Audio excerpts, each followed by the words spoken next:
जय श्री कृष्णा। कैसे हैं आप लोग फ्रेंड्स। आज की चर्चा जो होने जा रही है वो बहुत ही विशेष है, क्योंकि देखिए धन संपदा प्रत्येक व्यक्ति के लिए आवश्यक होती है।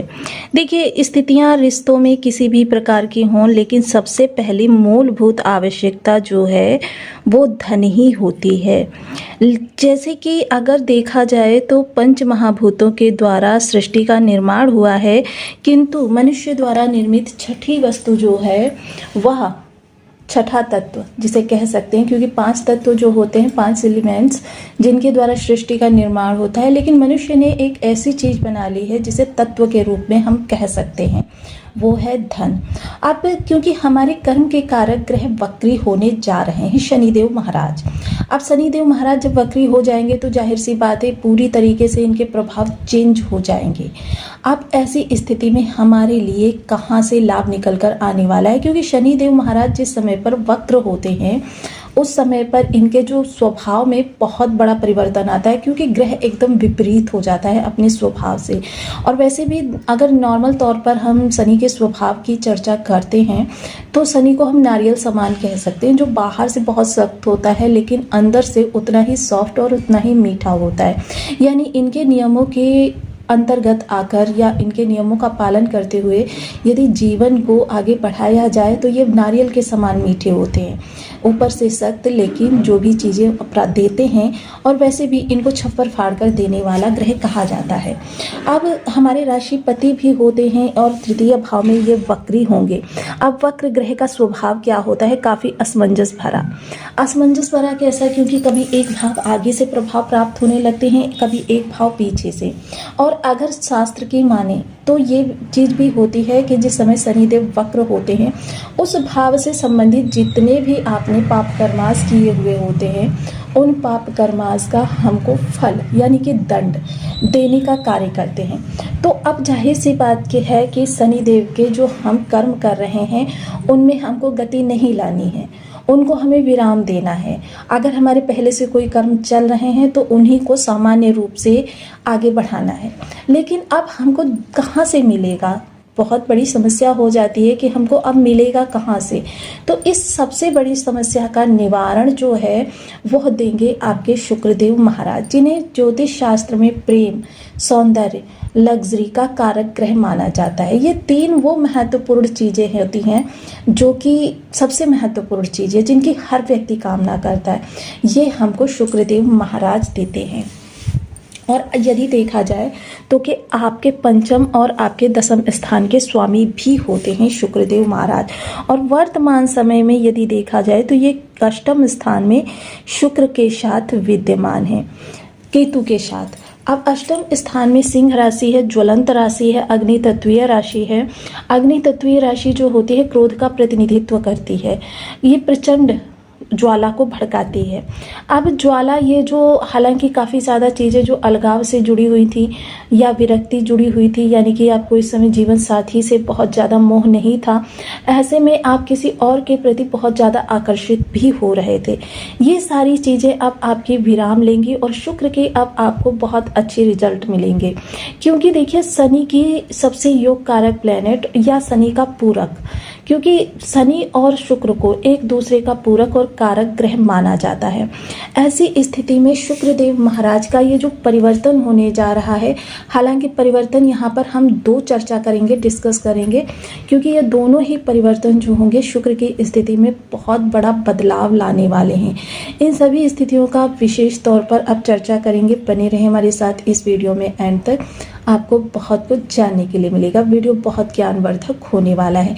यदि आपके लग्न में 10 नंबर बना हुआ है तो ये राशिफल आपके लिए है। यदि कुंडली में कहीं भी चंद्रमा के साथ 10 नंबर बना हुआ है तो ये राशिफल आपके लिए है। कुंडली ना होने की स्थिति में आप इसे नाम राशि से भी देख सकते हैं।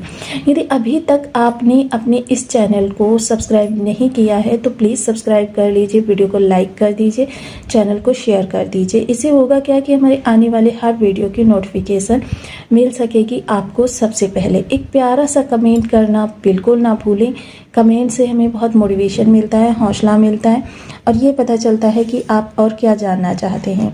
सर्वप्रथम इस समय पर अगर देखा जाए तो शुक्रदेव महाराज अष्टम स्थान में बैठे हुए हैं। अष्टम स्थान अगर देखा जाए तो बहुत ज़्यादा निगेटिव नहीं होता है, लेकिन फिर भी कुछ ना कुछ तो इसमें निगेटिविटी रहती ही है। और केतु के लिए तो काफ़ी अनुकूल स्थान है। केतु यहाँ पर प्रचंड रूप से अपने प्रभावों को देने में सक्षम है। हालांकि शुक्र के प्रभावों में इन्होंने काफ़ी ज़्यादा बढ़ोतरी की थी, लेकिन निगेटिविटी भी उसी तरीके से बढ़ी, जिस कारण से आपका अपने परिवार से मोह भंग हुआ, अपने जीवन साथी से मोह भंग हुआ।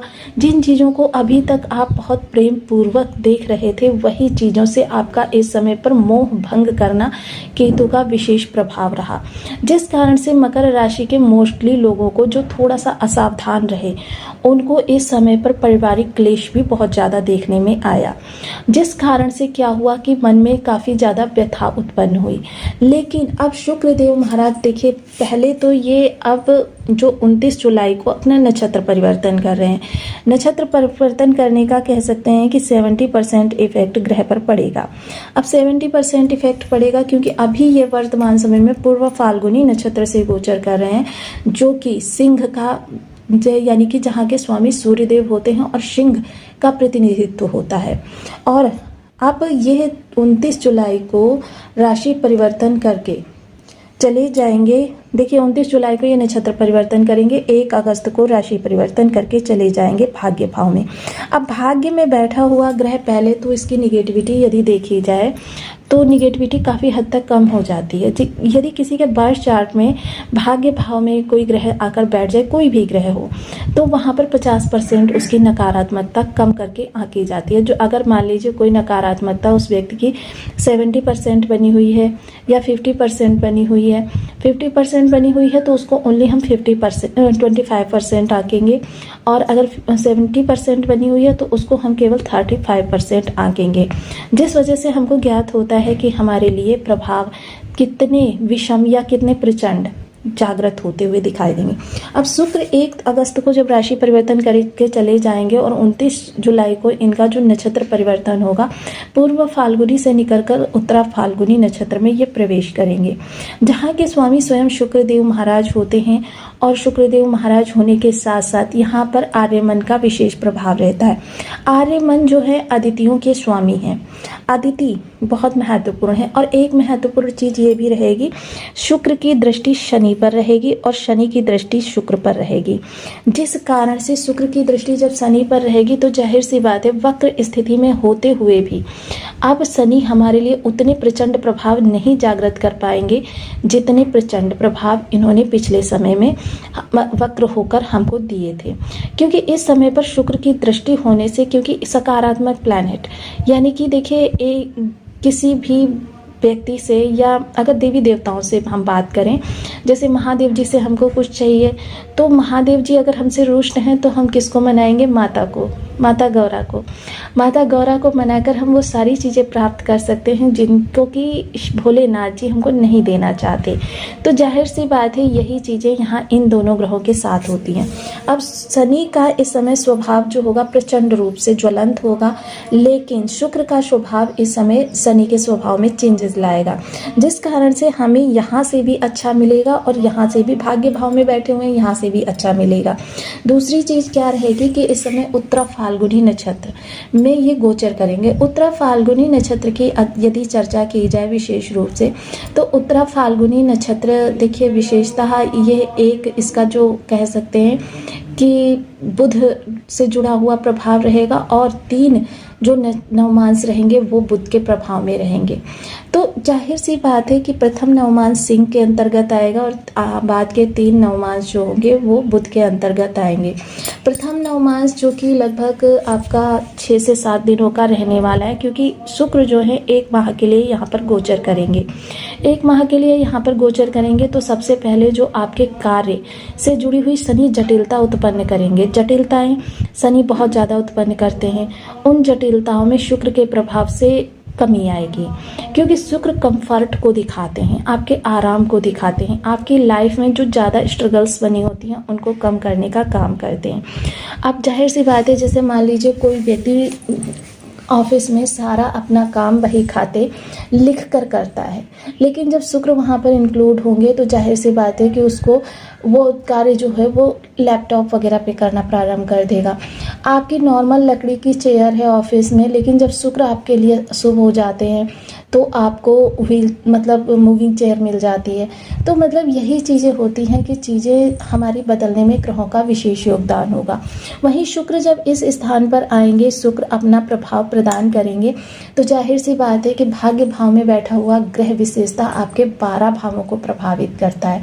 अब जब ये 12 भाव हमारे एक साथ इंक्लूड होकर हमारे लिए लाभ को प्रदत्त करेंगे तो देखिए कोई भी ऐसी विषम समस्या नहीं होगी, एक तो जिसका निवारण ना हमारे पास हो, दूसरी क्या होगी कि इस समय आपकी लग्जीरियस बढ़नी प्रारंभ हो जाएगी। आपके पास धन, मान, सम्मान, प्रतिष्ठा, मोस्टली शुक्र के यहाँ आने से बहुत से लोगों के जीवन में जो बहुत ज़्यादा आध्यात्मिक थे ना, शुक्र और केतु का संबंध हो जाने के कारण, क्योंकि शुक्र ने इस समय विपरीत लिंगी में ऐसा आकर्षण बढ़ाया था कि व्यक्ति का परिवार से मोह भंग हुआ। जो आध्यात्मिक थे उन्होंने आध्यात्म को छोड़ दिया।